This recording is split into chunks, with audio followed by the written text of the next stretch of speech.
Sir నేను ఎక్కడ deviate కాలేదు అధ్యక్ష. 6 గ్యారంటీల్లో 100 రోజుల్లో అమలు చేస్తామని బాండ్ పేపర్ మీద రాసిచ్చిన చేయూత పథకం గురించి మాట్లాడిన తప్ప I did not deviate. I restrain to my subject sir అధ్యక్ష. అయితే ఇప్పుడు ఏం జరుగుతుంది అధ్యక్ష?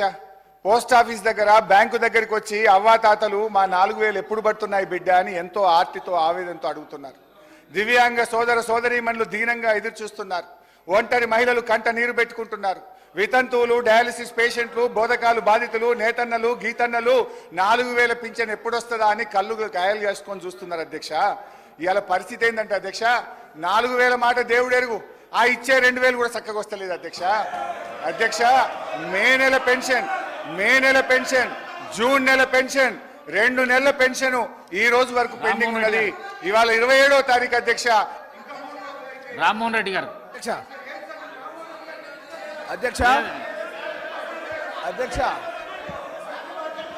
అధ్యక్ష ఇప్పుడు 57 నిమిషాలకు 72 నిమిషాలు వాళ్ళ టైం దియంగా 72 నిమిషాలు మాట్లాడారు అధ్యక్ష. అరే బడ్జెట్ మాట్లాడితే మీకు ఇప్పుడు అవునండి.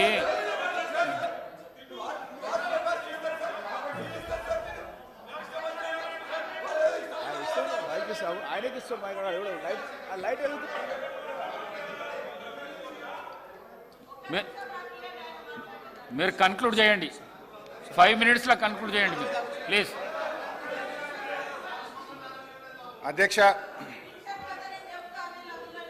అధ్యక్ష మేమనేది ఒకటే అధ్యక్ష, ఇప్పటికైనా 4000 పెన్షన్ ఇవ్వండి.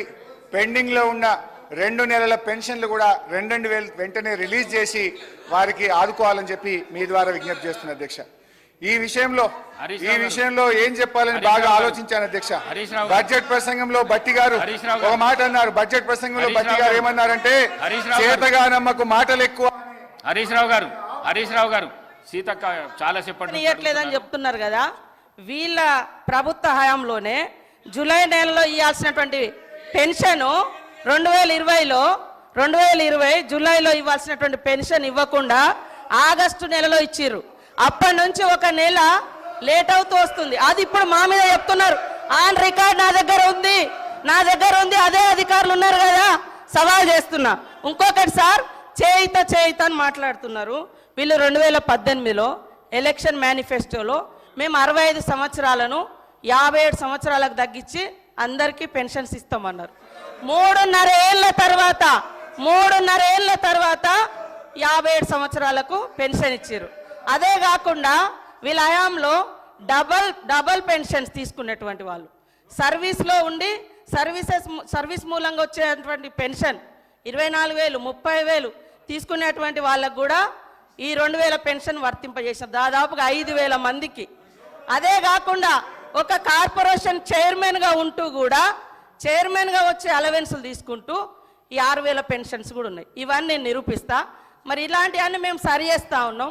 మీరు అద్భుతంగా అబద్ధాలను మా మీద ప్రచారం చేసి మీ సంవత్సరం మీరున్నప్పుడు కూడా 31వ తారీఖు 20వ తారీఖు 16 27 అట్లా ఇచ్చిన మొత్తం 2014 నుంచి డాటా మొత్తం నా దగ్గర ఉంది.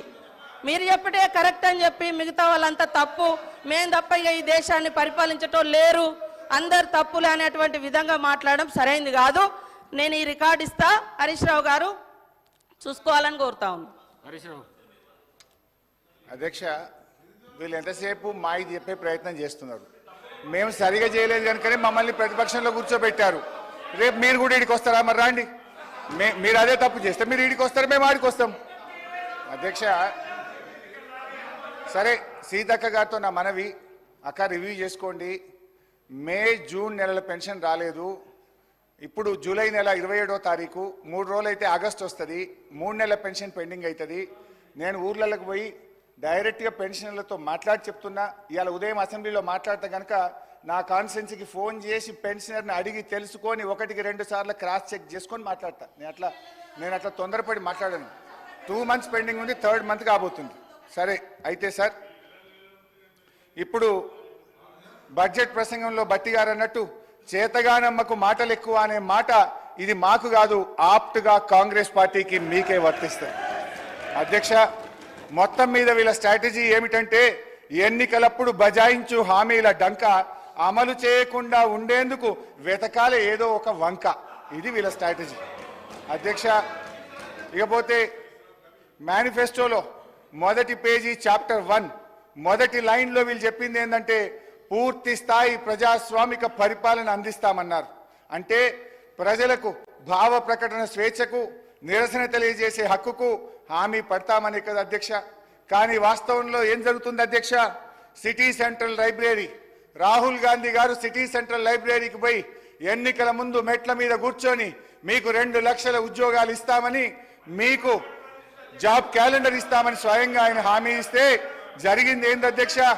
ఇవాళ మొన్న సిటీ సెంట్రల్ లైబ్రరీలో పరీక్షల కోసం విద్యార్థులు చదువుకుంటే అక్రమంగా పోలీసులు చొరబడి గేట్లకు తాళాలేసి విద్యార్థులను నిర్బంధించి లాఠీలతో వీరంగం చేసి చెట్ల కొట్టారు అధ్యక్ష. హరీష్ రావు గారు, మీ సభ్యుల దగ్గర ఉన్న ప్లే కార్డ్స్ బయటికి పంపిస్తేనే సభ నడిపిస్తా, లేకుంటే నడిపియా.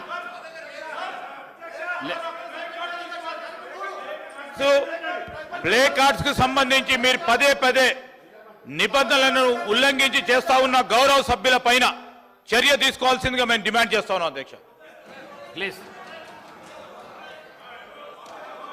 అధ్యక్ష, ఆ సిటీ సెంట్రల్ లైబ్రరీలో ఉన్న పుస్తకాల రచయితల ఆత్మలు ఘోషించి ఉంటాయి అధ్యక్ష.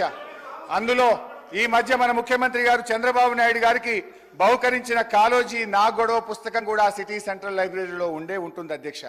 రేవంత్ రెడ్డి గారి ప్రజా పాలన ప్రతాపం చూసి పాపం కాలోజీ ఆత్మ ఎంత తల్లడిల్లిందో, కాలోజీ నా గొడవ ఎంత ఘోషించిందో అధ్యక్ష.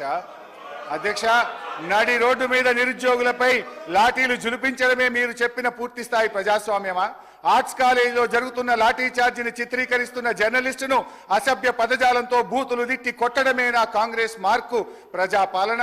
అంగన్వాడీలను, ఆశా వర్కర్లను తమ డిమాండ్ల సాధన కోసం రోడ్డెక్కితే అణచివేత, ప్రతిపక్ష కార్యకర్తలపై ప్రతీకార దాడులు, మొత్తం మీద కాంగ్రెస్ పార్టీ తెచ్చిన మార్పు ఎట్లా ఉందంటే విద్యార్థినీలకు ఇస్తామన్న స్కూటీలలో లేదు, పోలీసులు విచ్చలవిడిగా ప్రయోగిస్తున్న లాఠీలా ఉంది అధ్యక్ష. హరీష్ రావు గారు, కన్క్లూడ్ చేయండి. టైం అయిపోయింది, కన్క్లూడ్ చేయండి సార్. అట్లా కాదు సార్, ప్లీజ్. 15 నిమిషాలు అధ్యక్ష. ఈ ప్రభుత్వంలో లా అండ్ ఆర్డర్ ఎంత ఘోరంగా దెబ్బతిన్నదో, ఎందుకంటే హోంమంత్రిగా కూడా ముఖ్యమంత్రి గారే ఉన్నారు, మరి ఇవాళ ఆర్థిక మంత్రి గారు కూడా సమాధానంలో చెప్పాలి. ఈ ప్రభుత్వం వచ్చిన 8 నెలల కాలంలో లా అండ్ ఆర్డర్ బాగా దెబ్బతిన్నది అధ్యక్ష. అధ్యక్ష, మర్డర్లు ఈ ప్రభుత్వం వచ్చిన తర్వాత మన ఈ 8 నెలల కాలంలో 500 మర్డర్లు జరిగినాయి అధ్యక్ష. Dacoities 60, robberies 400, theft cases 10,000, rape cases 1800 rape కేసులు అయినాయి అధ్యక్ష. పోయిన ఒక్కటే జూన్ నెలలో ఒక హైదరాబాద్ నగరంలో 28. సార్, నేను దయచేసి హరీష్ రావు గారిని కోరుతా ఉన్నాను. నడి రోడ్డు మీద మిట్ట మధ్యాహ్నం 2 అడ్వకేట్లని చంపి వారిపైన ఏ కేసు, ఏ చర్య తీసుకోకుండా వారు లా అండ్ ఆర్డర్ గురించి మాట్లాడతామంటే నిజంగానే ఇంతకుముందు మా వెంకన్న గారు చెప్పినట్టు దయ్యాలు వేదాలు పలికినట్టుగా ఉంది అధ్యక్ష.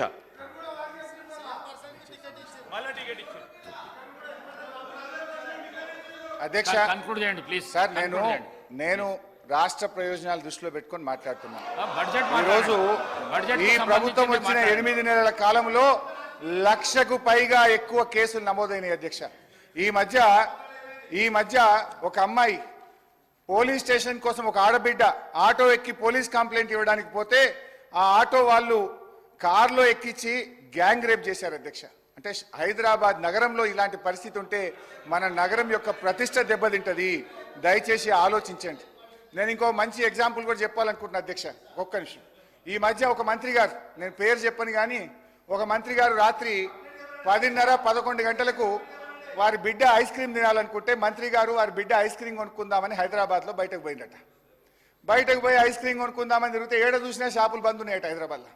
అన్ని షాపులు బంద్ ఉంటే తిరగంగా రోడ్డు మీద ఒక ఉత్తరప్రదేశ్ ఆయన అదే ఈ చిన్న బండి ఐస్ క్రీమ్ బండి పోతుంటే ఆడ ఆపుకొని ఐస్ క్రీమ్ కొనుక్కొని ఏమైందో అన్ని దుకాణాలు బంద్ ఉన్నాయంటే ఈ గవర్నమెంట్ వచ్చినాక ఏమైందో ఏమో మేడం ఏమైందో ఏమో పోలీసు వాళ్ళు లాఠీ చార్జీలు చేస్తున్నారు